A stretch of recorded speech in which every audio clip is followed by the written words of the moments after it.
अस्सलामुअलैकुम वरहमतुल्लाहि वबरकातुहू। मैं हूं आपका तबीब हकीम लियाकत अली खिची अपने चैनल तिब की दुनिया मुफरद अज़ा के साथ। और आज हम आपके लिए जो टॉपिक लेकर आए हैं उस जड़ी बूटी का नाम है असगंध नागौरी। दोस्तों, असगंध नागौरी आम तौर पर मिलने वाली जड़ी बूटी है जिसके बेपनाह फ़वाइद हैं। तो आज हम उन फ़वाइद से आपको आगाह करेंगे। सबसे पहले हम इस मशहूर व मारूफ नाम आपको बताते हैं, फिर इसका मिजाज बताएंगे, फिर इसकी मिकदार खुराक बताएंगे और फिर इसके अफ़ालो असरात और फ़वाइद आपको बताएंगे। तो अपने टॉपिक की तरफ बढ़ने से पहले आपसे गुजारिश है कि अगर आपने हमारा चैनल सब्सक्राइब नहीं किया तो जल्दी से इसे सब्सक्राइब कर लें और साथ लगे घंटी के बटन को भी दबा दें ताकि तिब सेहत के मौजू पर हर नई आने वाली वीडियो आपको सबसे पहले मिल सके। तो सबसे पहले हम आपको इसके मुख्तलिफ जो नाम हैं वो बताते हैं। दोस्तों, इसको असगंध नागौरी के अलावा आक्सन भी कहा जाता है, ठीक है। इसके अलावा इसे आशोगंधा भी कहते हैं। आशोगंधा के मानी तेज दौड़ने वाला घोड़ा मुराद लिया जाता है, क्योंकि असगंध नागौरी में ऐसी ताकत है कि ये इंसानी जिस्म में बेपनाह ताकत पैदा करती है जो कि घोड़े से भी ज़्यादा है। तो इस मुनासबत से इसे आयुर्वेदिक में आशोगंधा भी कहते हैं। तो ये हो गए इसके मशहूर मारूफ नाम। अब हम आपको इसका मिजाज बताते हैं। तो दोस्तों, इसका जो मिजाज है वो है गुद्दी आसाबी यानी गरम तर। गुद्दी आसाबी और गरम तर कहेंगे इसे। इसके अब तिब्बी ज़बान में इसके हम आपको अफ़ाल बता देते हैं, लेकिन उससे पहले हम आपको इसकी मिकदार खुराक बताते हैं। इसकी मिकदार खुराक जो है वो 3 से 5 ग्राम तक है, 3 तक 5 ग्राम।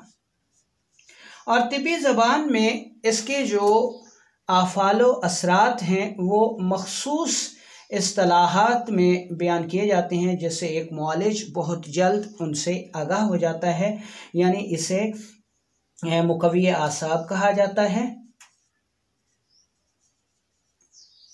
इसके अलावा मुकव्वी बा, मौलद मनी यानी मनी पैदा करने वाली, मौलद मनी, मौलद रतूबात इसको कहा जाता है। तो ये इसके अफ़ालो असरात हो गए।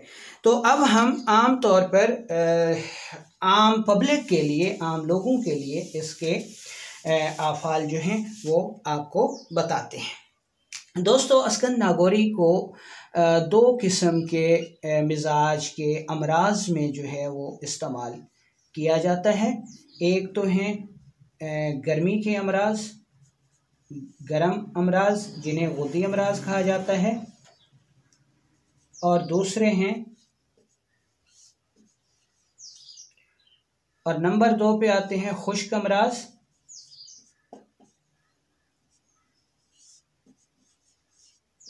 जिन्हें उज़लाती अमराज कहा जाता है। तो ये एक मुआलिज ही डिसाइड करता है कि कब और किस मर्ज़ में जो है वो असगंध नागौरी को इस्तेमाल किया जाना चाहिए। दोस्तों, असगंध नागौरी जो है वो मुकव्वी आसाब है, मौलद मनी व मौलद रतूबात है और एक आला दर्जे की मुकव्वी दवा है। इसमें हरारत गरीज़िया और रतूबत गरीज़िया वाफिर मिकदार में पाई जाती हैं।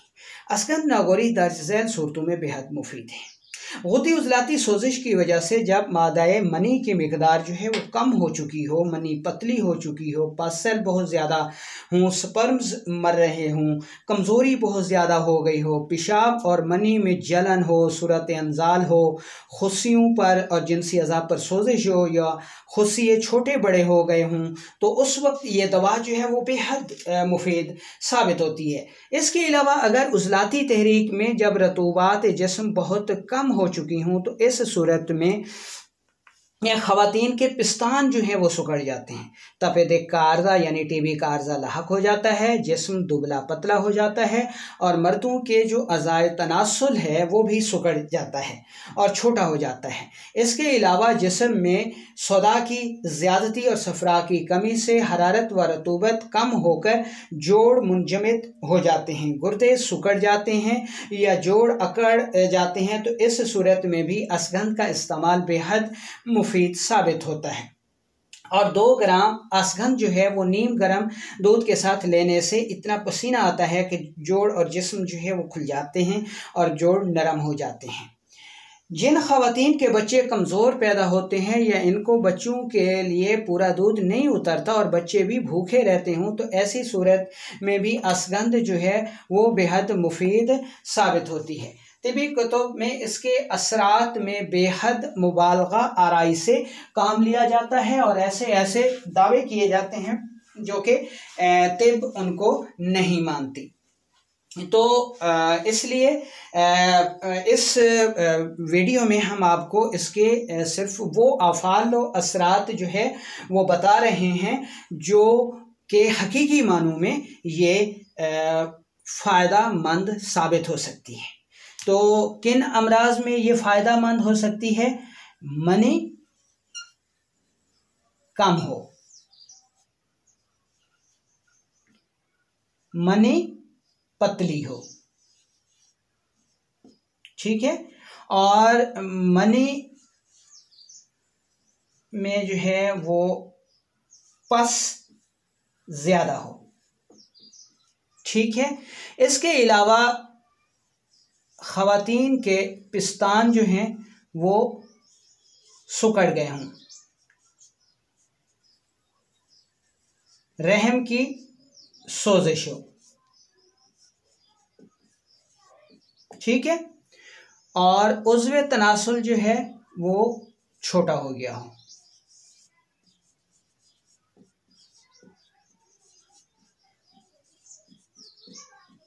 और जोड़ जो है वो अकड़ चुके हों।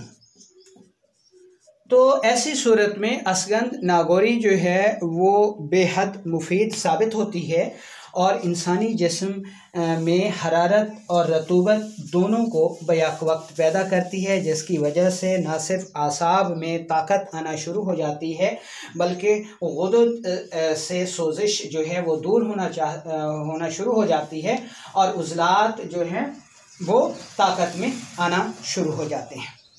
तो दोस्तों जिनसी अमराज में ये किस तरह मुफीद साबित होती है वो हम आपको बताते हैं। जब जिस्म में गुद्दी उज़लाती तहरीक होती है तो सफ़रा जो है वो गैर तबाई हो जाता है, ठीक है, सफ़रा जो है ये गैर तबाई हो जाता है। इस सूरत में इंसानी जिस्म में क्या तब्दीलियाँ वाक़या होती हैं वो हम आपको बताते हैं। जिनसी अमल में हमने आपको बताया था कि 3 फ़ेल बहुत ज़्यादा अहम हैं, यानी जमा का एहसास, ये आसाब के ज़िम्मे है, और नंबर 2 उज़्व तनासुल में सख्ती, इंतशार, ये उज़लात का काम है, और नंबर 3 मनी के कवाम की पुख्तगी, ये गुदद का काम है, ठीक है, ये जिनसी फ़ेल है। अब जब गुद्दी उज़लाती तहरीक होती है तो गुद्दी उज़लाती तहरीक में जिगर सोजिशनाक हो जाता है, जिसकी वजह से मनी का कवाम जो है वो जल जाता है और स्पर्म्स जो है वो मर जाते हैं, ठीक है, और उज़लात में तहलील से जो उज़्व तनासुल में सख्ती होती है वो नहीं रहती, उज़्व तनासुल जो है वो नरम हो जाता है, जिसकी वजह से मतलूबा हरकत कम हो जाती हैं और आसाब में तस्कीन की वजह से जमा की जो तहरीक है, जमा का जो ख्याल है वो पैदा नहीं होता, जमा का ख्याल नहीं आता, जिसकी वजह से ऐसे मरीज़ को ज़ोफ़े बा या नामर्दी का मरीज़ करार दे दिया जाता है। तो जब हम असगंध नागौरी को इस्तेमाल करते हैं तो ये गुदी तहरीक का असर जो है उज़लाती तहरीक से ख़त्म करके आसाब से जोड़ देती है, जिसकी वजह से जिगर से सोजिश दूर होना शुरू हो जाती है। तो मनी का जो कवाम है वो दुरुस्त होने लगता है, उज़लात से तहलील ख़त्म हो जाती है और तहलील की जगह तस्कीन यानी फ़रहत आना शुरू हो जाती है। तो उज़्व तनासुल की जो सख्ती कम हो गई थी वो बहाल होने लगती है और आसाब में तहरीक से इनकी तस्कीन दूर हो जाती है और जमा का ख़याल पैदा होना शुरू हो जाता है। तो ये जिनसी अमराज में इसका तरीक़ाकार है। जिनसी अमराज में ये मनी को पैदा भी करती है और स्पर्म्स को मरने से भी बचाती है और मनी के कवाम को भी पुख्ता करती है। तो अब हम इस मकसद के लिए जो नुस्खा इस्तेमाल किया जाता है वो आपको बताते हैं। ये नुस्खा जो है इन अज्जा पर मुश्तमिल है। इसमें असगंध नागौरी है, ठीक है, सतावर है, मग़ज़े बादाम है और गोखरू है। ये 1, 2, 3 और 4 ये आपने हम वज़न लेने हैं। हम वज़न लेकर सफूफ कर लें और 3 से 5 ग्राम सुबह शाम खाली पेट दूध के साथ इस्तेमाल करें। तो इसके जो है वो फ़वाइद क्या होंगे?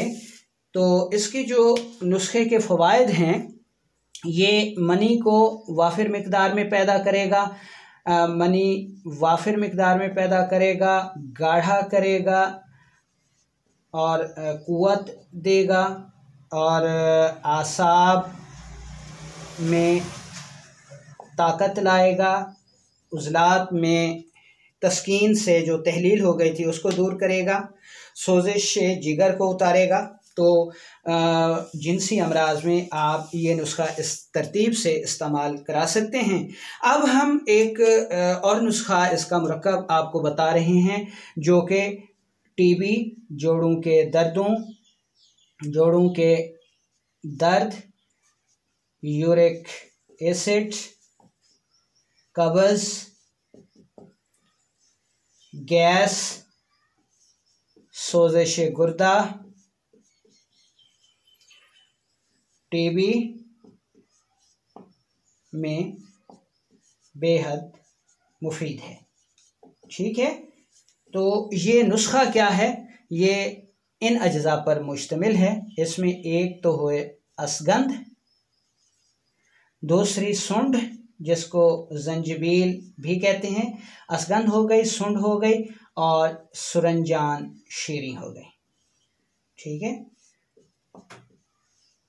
ये 3 अज्जा हैं, ये आपने हम वज़न लेने हैं, ठीक है, सफूफ कर लें और 3 ग्राम जो है वो सुबह दोपहर शाम इस्तेमाल करें। 3 ग्राम सुबह दोपहर शाम इस्तेमाल करें। तो ये नुस्खा जो है ये जोड़ों के दर्द, यूरिक एसिड, कब्ज़, गैस, सोजिश गुर्दा, टीबी वगैरह में बेहद मुफीद है। और जो आप पेन किलर लेते हैं उन से कई गुना ज़्यादा ये मुफीद है, यानी डिक्लोफेनेक सोडियम, पोन्स्टान वगैरह, ये जो आप पेन किलर लेते हैं उनसे ये नुस्खा जो है ये बतौर पेन किलर बहुत ज़्यादा मुफीद है और दर्दों को दूर करने के साथ साथ ये ताकत और क़ुव्वत भी फराहम करता है।